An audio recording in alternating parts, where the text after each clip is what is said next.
Assalamualaikum. Hope you guys are fine and may God protect you and everyone connected to you from the coronavirus. Okay, we were discussing medium scale integrated circuit in which we were discussing the application of decoders last time, which was the demultiplexer, and this time we are going to discuss the application of encoders, which is known as the multiplexers. Okay, remember that encoders were the combination circuit or the device which was used to convert to this power n inputs into the n outputs. If you have 4 inputs, then your encoder will convert it in the 2 outputs.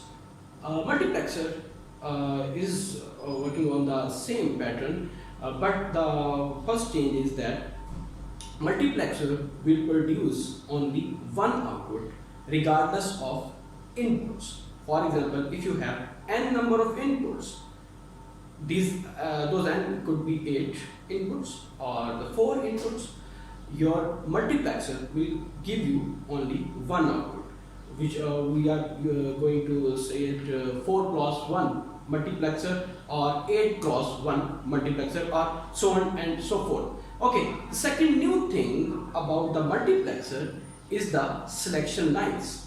Okay, let's start with the 4 cross 1 multiplexer. Let's say it is a 4 cross 1 multiplexer or the mux. We have 1, 2, 3, 4 inputs and output is only 1. The second new thing I was discussing is the selection lines.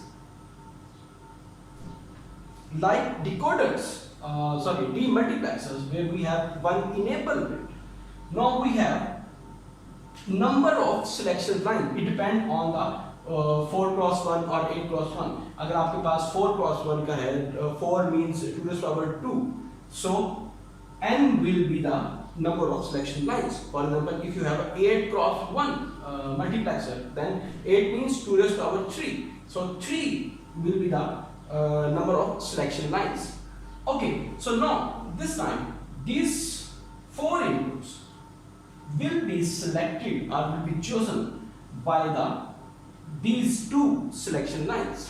Okay, we will see how it will run.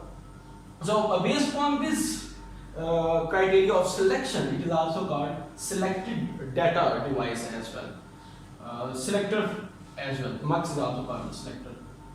Data selector or data chosen, these are different names we use to remember the multiplexers. Okay, multiplexer is a very important device. It has numerous applications. For example, we could apply the Boolean functions, which we will discuss in the last of this section.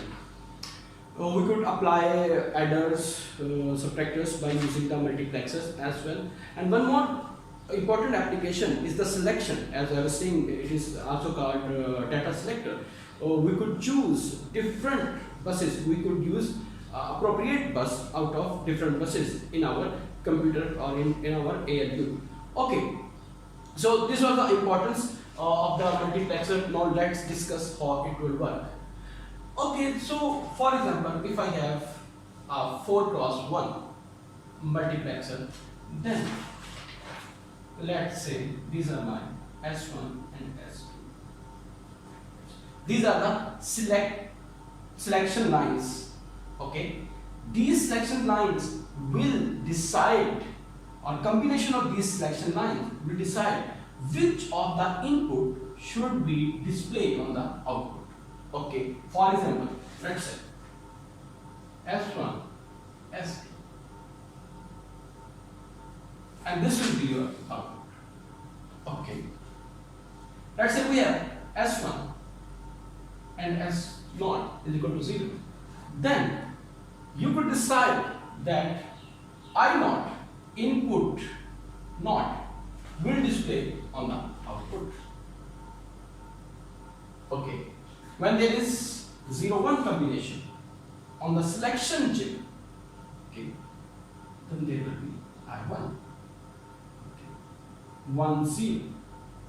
Remember, these are the selection lines. not the enable or disable, as we were discussing in the demultiplexer last time. 1 0 will give me I2, okay, and finally 1 1 will give me I3. यानी कि अगर आपके पास मिसाल के तौर पर 0 0 का combination यहाँ पर आएगा, ठीक, सिलेक्शन लाइंस पर, तो इसका मतलब ये होगा कि जो इनपुट की आपके पास 4 लाइंस हैं, उसमें से आपके पास जो कुछ भी डेटा इस इनपुट पिन पर है वो आउटपुट पर डिस्प्ले हो जाएगा, ठीक। सो जैसे ही कॉम्बिनेशन चेंज होगा 0 1 से, तो बजाय इसके कि इस बिट का डेटा यहां पर जाएगा, अब इस बिट का डेटा यहां पर जाएगा, okay. So 2 selection lines means 2 raised to power 2 4 combinations, okay. So that's why there are 4 inputs which will, there are chances of these 4 inputs to go on the output as single output at one time, okay. So based upon this truth table, y could be s1 s0 s1 prime s0 prime and okay, plus for this one s1 prime s I1, for this combination s1 s0 and 2 plus s1 s0, okay. ये वो आपके पास Boolean function आ सकता है जो कि आप इस marks को इस कॉम्बिनेशन के तहत कन्वर्ट करने में यूज कर सकते हैं। अगर आप इसको इंप्लीमेंट करना चाहें तो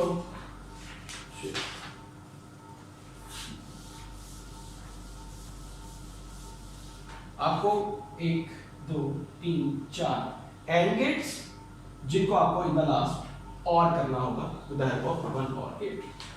सो 1 and 2 3 4 AND gates.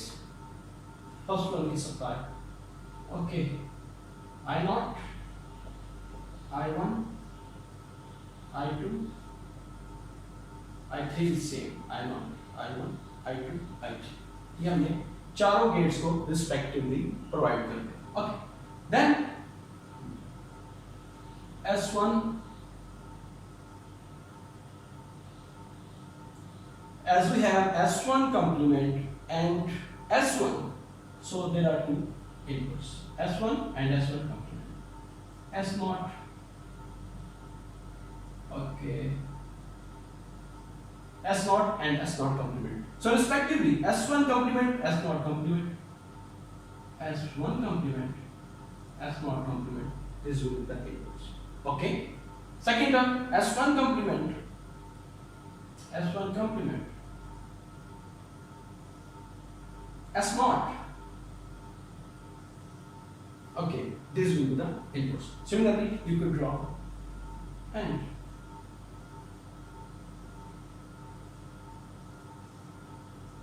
okay.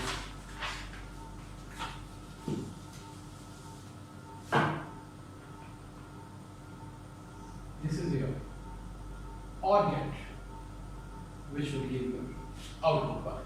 So it is a logical gate diagram which inside this schematic diagram, okay. अब हम डिस्कस करते हैं जो इनेबल बिट हमने बात की थी, जो कि डीमल्टीप्लेक्सर में भी हमारे पास थी, बिल्कुल मल्टीप्लेक्सर में भी आपके पास इनेबल बिट होगी ई के नाम से।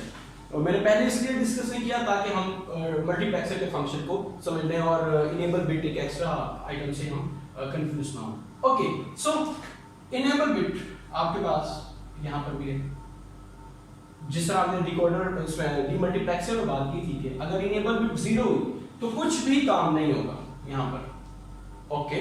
लेकिन अगर इनेबल बिट 1 होगी तो फिर ये कॉम्बिनेशन जो भी हमने ट्रुथ टेबल किया था उसके मुताबिक ये आपकी डिवाइस फंक्शन करेगी, राइट। इस चीज को अगर आपने फंक्शन में इंप्लीमेंट करना है तो आप यहाँ पर करते हैं, राइट।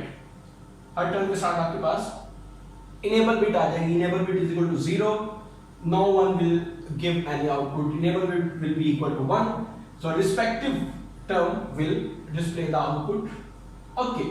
सो यही काम अगर आपने यहाँ पर शो करवाना है तो you need and gate, okay, output of this and this will be your y, this one, okay, instead of this आपके पास y आ जाएगा, y आपका एंड गेट पे जाएगा। जब ये e आपका 1 पुट करेगा तो फिर एंड गेट की ये वाली आउटपुट यहाँ पर आ जाएगी। अगर ये आपको 0 डिस्प्ले करेगा तो यहाँ पर जो मर्जी आप कॉम्बिनेशन प्रोड्यूस करते रहें, आउटपुट आपकी 0 आएगी। Okay, so that is a function of multiplexer. On the same pattern, you could extend this for the 8x1. 8 के लिए आपके पास यहाँ पर सिलेक्शन लाइंस 3 हो जाएंगी, ठीक है, S1, S2, S0 आपको 3 सिलेक्शन लाइंस आ जाएंगी और आपके पास यहाँ पर 8 इनपुट लाइंस आ जाएंगी और फिर आपका ट्रुथ टेबल भी उस लिहाज से जो है वो चेंज हो जाएगा। ओके, सो अब अगला एक और पॉइंट जो था मैं इससे पहले कि इसकी एप्लीकेशन स्टार्ट करूं वो ये था कि आपके पास डिपेंड करता है कि क्वेश्चन में किस डिकोडर की बात की गई है।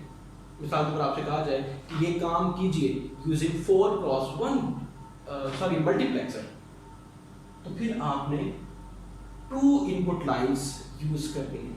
अगर वही सेम टास्क आपको 8x1 से आ जाता है कि 8x1 का मक्स यूज करें आप, तो फिर आपको सिलेक्शन लाइंस 3 यूज करनी है, ठीक है। या अगर वही काम आपको 16x1 मक्स से आ जाता है तो फिर आपने 4 डाटा लाइंस, 4 सिलेक्शन लाइंस जो है वो आपने यूज करनी है, ठीक। अगले सेक्शन में हम ये वाली बात डिटेल में डिस्कस करेंगे। मैं जस्ट यहाँ पर ये इसलिए कहना चाह रहा था ताकि आप टूरिस्ट पावर एन और एन के रिलेशन को जो है वो वेरीफाई करें।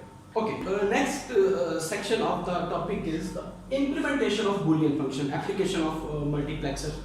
अगर आपके पास कोई भी Boolean function आ जाता है जिसको आप पहले implement करते थे, तो वही Boolean function जो है वो आप multiplexers को use करके भी implement कर सकते हैं। कैसे, वो हम सीखने लगे। Okay, let's consider the example that's in the book. They are giving you these min terms 1, 3, 5 and 6. So you could imagine or you could think that they are discussing the 3 inputs, 3 variables आपके पास होंगे तो फिर ही आप 6 bit तक जा सकते हैं। So the inputs are A, B, C और X, Y, Z whatsoever you are convenient with. Okay.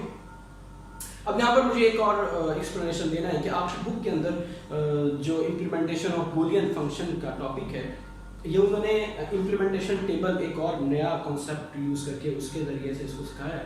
तो बजाय इसके कि हम एक और नई चीज़ में इन्वॉल्व हों, हम के मैप को यूज करते हुए ही बूलियन फंक्शंस को इम्प्लीमेंट करेंगे।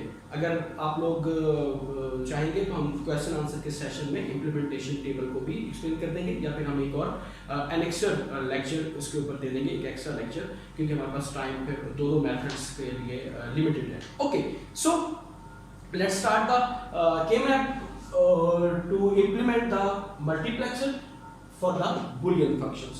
ओके, अब हमारे पास 3 वेरिएबल्स हैं जिसमें अभी हमने बात की, दैट से हम कहते हैं कि A, B और C, ये हमारे पास 3 वेरिएबल्स हैं। अब हमने अभी भी बात की कि अब आपने 4x1 का यूज करना है, 8x1 का यूज करना है, कौन सा मल्टीप्लेक्सर यूज करना है। यहाँ पे 2 बातें हो सकती हैं। एक तो आपको कंडीशन इंपोज कर दी जाए कि आपने फ्ला मार्क्स को यूज करना, ओके। दूसरी चॉइस आपके हाथ में हो सकती है कि मैंने कौन सा मार्क्स यूज करना है। So if choice is yours then you should go for that to this power and n-1 marks। आपके पास जो है वो यहाँ पर अगर हम इन 2 को यूज करते हैं, 3 वेरिएबल्स हैं तो n-1 2 वेरिएबल्स को यूज करें। 2 वेरिएबल्स को यूज करने का मतलब ये हुआ 2 4। So you should select 4x1 marks. अच्छा, एक और बात यहाँ पर थोड़ी छोटी सी कि आपको एप्लीकेशंस में जो इंडस्ट्री में डिस्कस करें तो मार्क्स की इस तरह से भी shape, it is the same notation for the marks as we were discussing. Okay, so let's take 4x1 marks to implement this Boolean function. As we said, 4x1 means you must have two data lines. Okay, these data lines will be B and C. Again, it's totally your choice which inputs you are going to take as your selection lines if it is not discussed or imposed by the examiner. अगर आपके हाथ में है तो आप B C की बजाय ए को भी ले सकते हैं, या फिर अगर सिचुएशन ऐसी है कि सिलेक्शंस जो हैं वो आपकी ए और बी से या ए और सी से हो रही है तो आप ए को भी यूज कर सकते हैं. For the sake of simplicity we'll start with the right bit first. Okay, least significant bit in the technical language. Okay, so if I am going to draw the truth table for this B and C, these are my selection lines. Let's say S1 and S0 that we discussed shortly. Okay, so B, what should be? Okay, 0 1 1 0 1 1. Now using K-map we have to decide what should be the outputs here. ऐसे outputs या ऐसे combination यहाँ पे आने चाहिए कि हम अपने ये वाले फंक्शन को अटेन कर सकें. Okay, so K-map for this case should be, जितने आपके पास सिलेक्शन लाइंस हैं उनको आपने एक साइड पर रखना.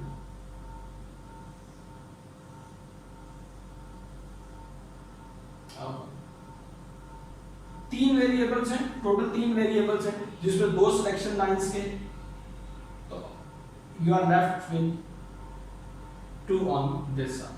ओके, 0 1 0 0 0 1 1 1 1 0. राइट, अब इस के मैप में आपने अपनी गिवन मिन टर्म्स को पुट करना है. Okay, 1 3 5 6 this one, these are all, these are none, and rest the terms are zero. Okay, now come to the point कि हमने अपनी इनपुट्स यहाँ पर क्या सिलेक्ट करनी है कि आपके पास आउटपुट जो चीज आए वो आपका ये वाला फंक्शन डिस्प्ले होना शुरू हो जाए. ओके, जब B और C की वैल्यू 0 0 है यानी कि आपके पास ये वाली चीज. ओके, यहाँ पे आप देख सकते हैं कि आपके पास कोई भी हाई एक्टिव टर्म नहीं है, एक्टिव हाई टर्म में कोई वन टर्म नहीं है. ओके, सो इट मींस यहाँ पर आपके पास जो है वो 0 आना चाहिए. सो 0 means I naught should be active low. यहाँ पर आपके पास 0 होना चाहिए. रिगार्ड BC का जब 0 कॉम्बिनेशन आएगा आपके पास यहाँ पर भी 0, तो आपके पास आउटपुट जो है वो 0 आ जाएगी. ओके, यानी कि हमारे पास आउटपुट पर 0 मिन टर्म डिस्प्ले नहीं होनी चाहिए थी, नहीं हुई. ओके जी, next one combination is 0 1. Okay, this combination and corresponding to this we have A complement and A. Okay, A complement means 1, so I1 is equal to 1. जैसे ही आपके पास BC का कॉम्बिनेशन यानी कि सिलेक्शन बिट्स 0 1 होंगी, output आपके पास 1 हो जाएगी corresponding to the मिन टर्म्स. यानी कि आपको यही वाला कॉम्बिनेशन आउटपुट पर चाहिए था. आपको कॉम्बिनेशन चाहिए था आउटपुट पर, वो था 1 0, ये वाला, ठीक है, 0 1. इसके कॉरेस्पॉन्डिंग आपके पास आउटपुट हाई हो गई. राइट, थर्ड, अब आपके पास 1 0 1 0 यहाँ पर आपके पास. राइट, यहाँ पर जब हम के मैप को सिंप्लीफाई करेंगे तो आपके पास A की वैल्यू आ रही है. So I1 should be equal to A. यहाँ पे आपके पास राइट. फाइनली जब BC यानी कि सिलेक्शन लाइंस आपकी 1 1 का कॉम्बिनेशन लेके आए तो फिर आपके पास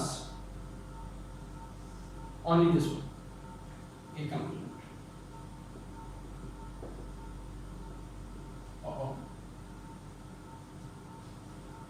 राइट, तो बात समझ आ रही है, यानी कि हमने जस्ट सिलेक्शन लाइंस को चेंज किया और हमारे पास आउटपुट पर वो वाली बिट्स आना शुरू हो गई जिसकी वजह से हमारे पास फंक्शन आ रहा है.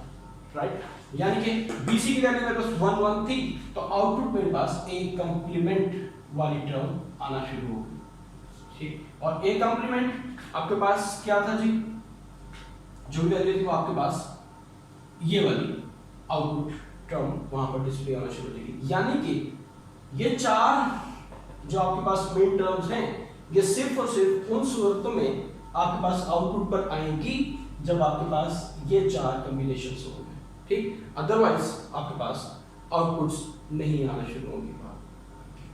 ओके, दूसरी बात, comparison of the method.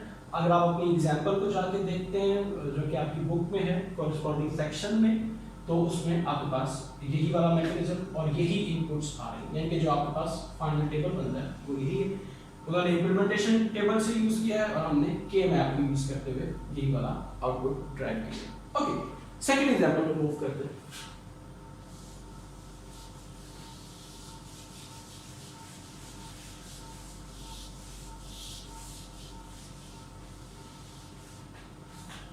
This time we have 4 variables. In order to fill the space and replace I'm going to A, B, C.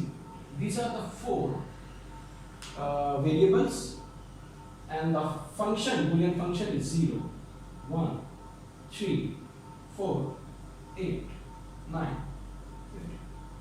Is the next example in your book in the relevant section. Okay, or again उन्होंने इस example को जो है implementable से use किया और हम के मैप भी यूज करते हुए इसको इम्प्लीमेंट करेंगे। अच्छा, अब यहाँ पर वो वाली बात आ गई कि ये आपके हाथ में चॉइस है कि आपने 4x1 का मक्स यूज करना है या 8x1 का मक्स यूज करना है। अभी हमने 4x1 का किया था, हम 8x1 के मक्स को पहले देख लें, फिर हम 4x1 पे भी इम्प्लीमेंट करेंगे यही बूलियन फंक्शन।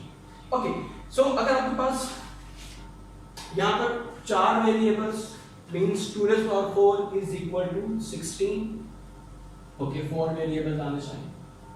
अगर आपके पास चॉइस है कि आपने अपनी मर्जी से मक्स यूज करना है या फिर आपको इंपोज कर दिया गया इन बोथ केसेस कि आपने 8x1 का मक्स यूज करना है to implement this Boolean function. Okay, we will do that 8x1 means to attain the 8 selection bits or 8 input bits, you need 3 selection bits. 1, 2, 3. Okay, S2, S1, S0. Or if you have named them A, B, C, D, you could use B, C. अब ये B, C, D ये 3 bits आपकी decide करेंगी कि आपकी output क्या आनी चाहिए, और आउटपुट वही आनी चाहिए जो कि आपका बूलियन फंक्शन है, ठीक। सो 1 2 3 4 5 6 7 8 इन 8 इनपुट्स की वैल्यू क्या होनी चाहिए कि आपके पास आउटपुट पर यही वाला बूलियन फंक्शन आए, ठीक। ये हमारा प्रॉब्लम है। Okay, so as we have 3 variables as a selection line, so भी हमने जो बात की उसके मुताबिक हमें 3 वेरिएबल्स एक तरफ रखने के मैप कर दें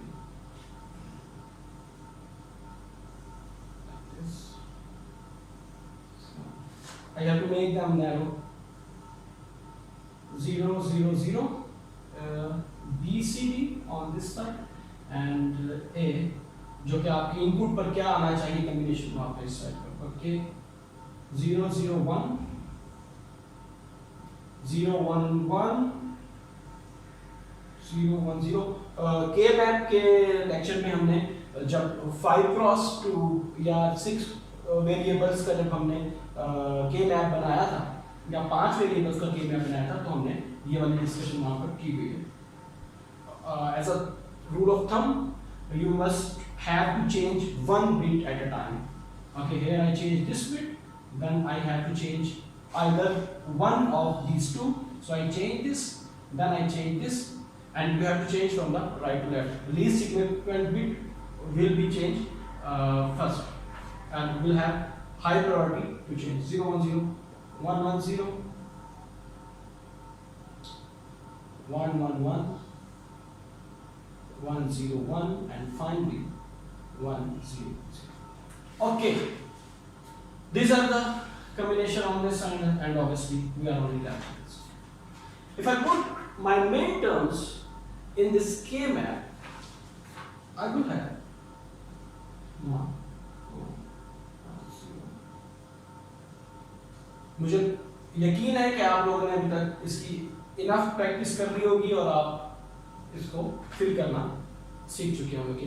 0 1 3 4 8 9 and 15, okay, 0 1 and so on. Okay, we should not waste time to repeat the same things.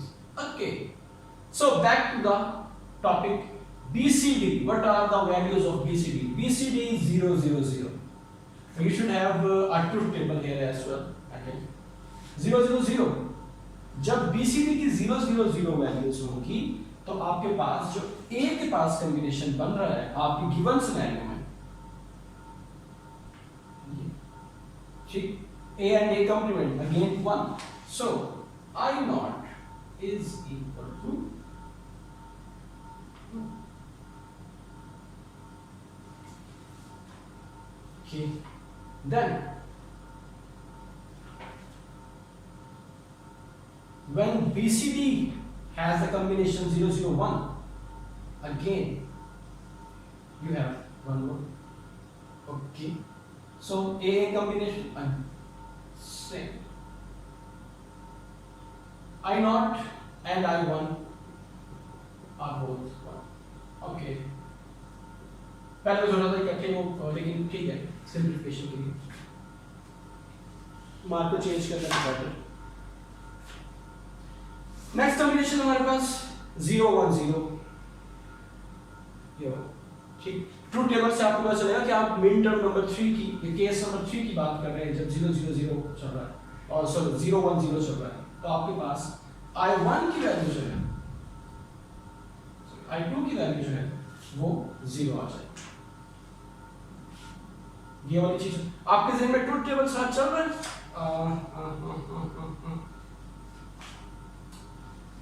Don't have enough space for the truth table here.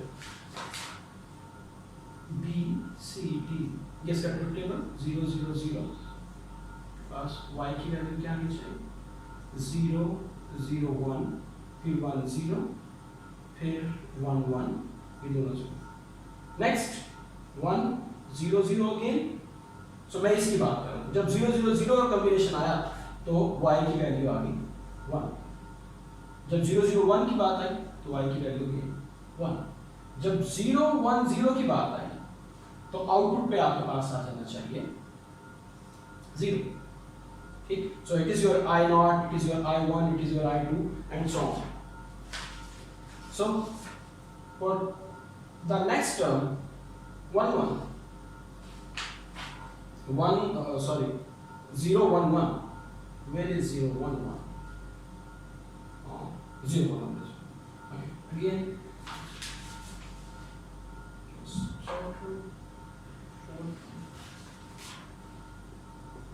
actually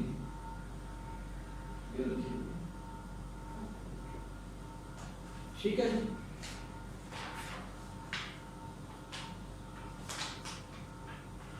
I naught, I1, I2, I3, I4, 1 0 0.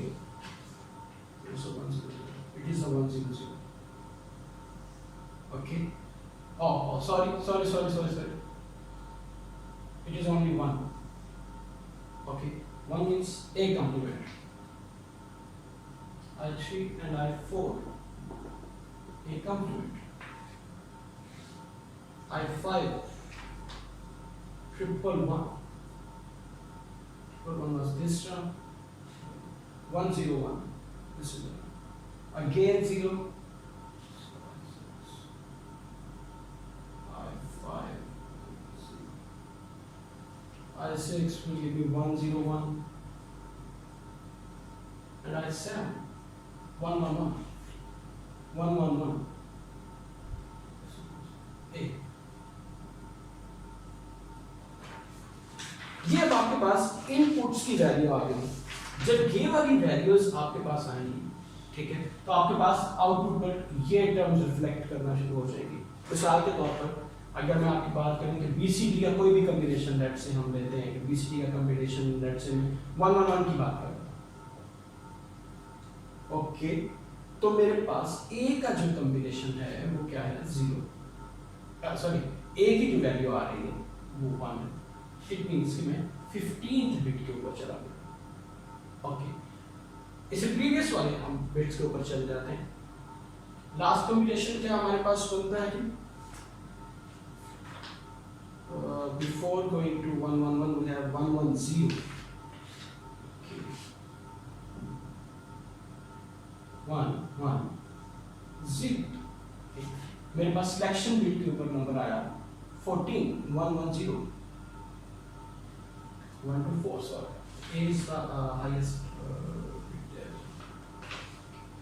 लेकिन मेरे पास यहाँ पर I6 की value थी 0,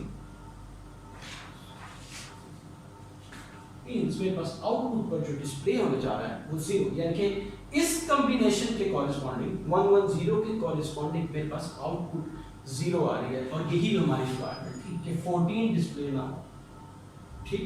फिर ऐसे ही जैसे हम कॉम्बिनेशन चेंज करते जाएंगे आपको समझ आती जाएगी कि आपके पास आउटपुट के ऊपर नंबर्स आने चाहिए कौन से। ओके, लेट्स से मैं आपके पास कॉम्बिनेशन ले लेता हूँ 001, 001।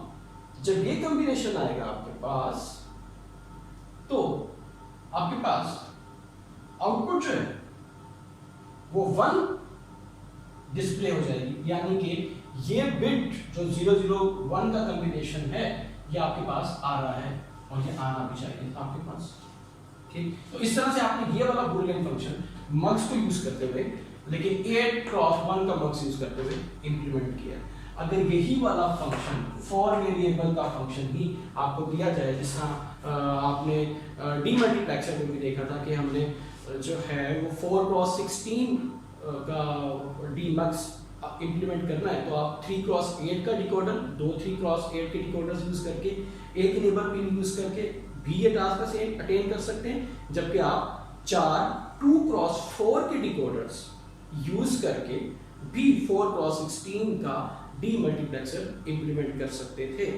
यानी कि इस दफा आपको 2 इनेबल बिट्स चाहिए होंगी, ठीक है, जो कि पहली इनेबल बिट पहली 2 डिकोडर्स के लिए 2 क्रॉस 4 के लिए, और दूसरी इनेबल बिट आखिरी 2 डिकोडर्स के लिए चाहिए होगी। तो इस तरह से आप लोग बात कर सकते हैं। सेम काम हम यहाँ पर भी कर सकते हैं कि यही टास्क 8 क्रॉस 1 के मल्टीप्लेक्सर और 4 क्रॉस 1 के मल्टीप्लेक्सर से इस्तेमाल कर सकते हैं। अब मैं 4 क्रॉस 1 की तरफ जा रहा हूँ, सेम डिस्कशन।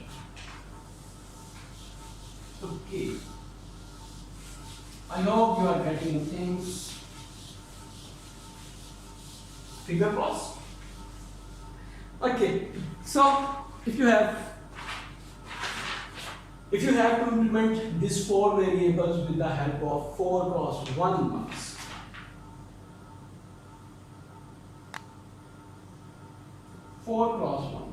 means एक आउटपुट आनी चाहिए आपके पास, जबकि इनपुट्स पे आपके पास 4 9 1 2 3 4 2 raised power 2 is equal to 4 means के 4 के लिए आपको डेटा लाइंस 2 चाहिए। अब यहाँ पर बहुत ज़्यादा वेरिएशन आ जाती है क्वेश्चंस बनाते हुए कि आपकी मर्जी है कि आप इन 2 सिलेक्शन बिट्स को कौन सी बिट्स यूज कर रहे हैं, BC यूज कर रहे हैं, AB यूज कर रहे हैं, CD यूज कर रहे हैं, जो भी आपके पास, या तो एग्जामिनर ने कंडीशन लगाई है या टोटली अप टू है, तब भी आपके पास कॉम्बिनेशन है। Okay, let's use CD as the selection bits. So CD selection bits हो गए, आउटपुट यहाँ 0 0 0 1 1 0, ये रहा हमारे पास ट्रुथ टेबल CD कॉरेस्पॉन्डिंग। अब हमारे पास जो इनपुट वेरिएबल्स हैं वो 2 आ गए, A और B। A B हमारे पास 2 इनपुट वेरिएबल्स हैं। अगर हम ट्रुथ टेबल बनाएं, जिससे हमने बात की कि इसमें ट्रिक ये है कि जो आपके पास सिलेक्शन लाइंस हैं उनको आपने एक तरफ रखना है, चाहे वो 3 है चाहे 2 है। जैसा पिछली दफा 3 थी, सेम वेरिएबल से 4 ही थे, तो हमने उन तीनों को एक साइड पर रखकर 1 क्रॉस 3 का ये मैप बना दिया था। अब हम 2 क्रॉस 2 का ही बना रहे हैं, क्योंकि हमारे पास selection lines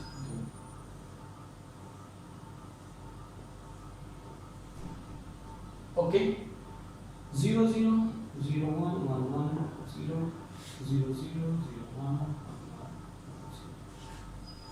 if you enter these terms here terms will be 1 1 1 1 0 and 1 rest of the terms are now if selection lines are selected as 0 0 0 this complete अब आप इस पूरी जो आपके पास कॉलम है अब आप इसकी डिस्कशन करें अगर आप इस कॉलम को देखें और के में आपको सिंपलीफाई करना चाहें तो आपके पास दो कॉम्बिनेशंस बन जाते हैं एक तो ये बन जाता है ठीक और दूसरा आपके पास ये और ये बन जाएगा ठीक तो आपके पास इन दो को एलिमिनेट करेंगे तो आपके पास ए कॉम्प्लीमेंट आ जाएगा A complement where there will be 0 0 answer should be A complement plus ये और ये so there is A B complement ठीक है ये बिट और ये बिट जो है यहाँ पर आपके पास B A तो 1 और 0 था तो वो एलिमिनेट हो गया B रहा और B का भी complement A complement plus B complement okay next अगर कॉम्बिनेशन 0 1 होता है 0 1 this and this okay so अब आपके पास जो बिट्स रह जाती हैं ये again just B complement third 1 1 sorry 1 0 okay 0 अगर सी डी पर आपके पास 1 0 का कॉम्बिनेशन आएगा तो जो आपका इनपुट सिग्नल है वो 0 सेलेक्ट होगा और आउटपुट पर जाएगा and when there is selection of 1 1 only the bit okay so यहां पर आपके पास A complement B complement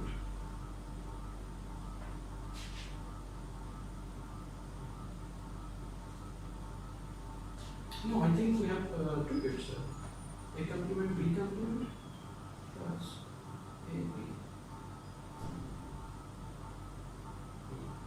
okay ये आपके पास हमारे पास ये वाली चीज जो है बन गई A complement B complement on 1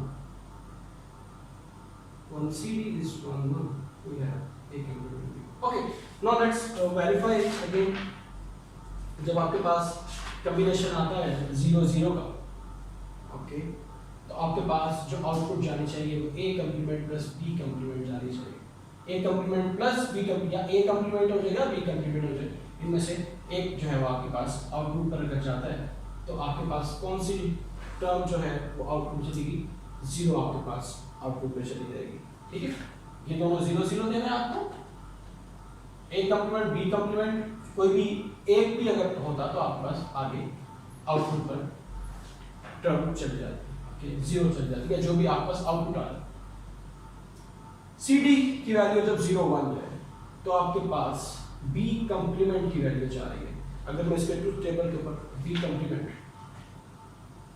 ठीक बी की वैल्यू बी कॉम्प्लीमेंट 0 1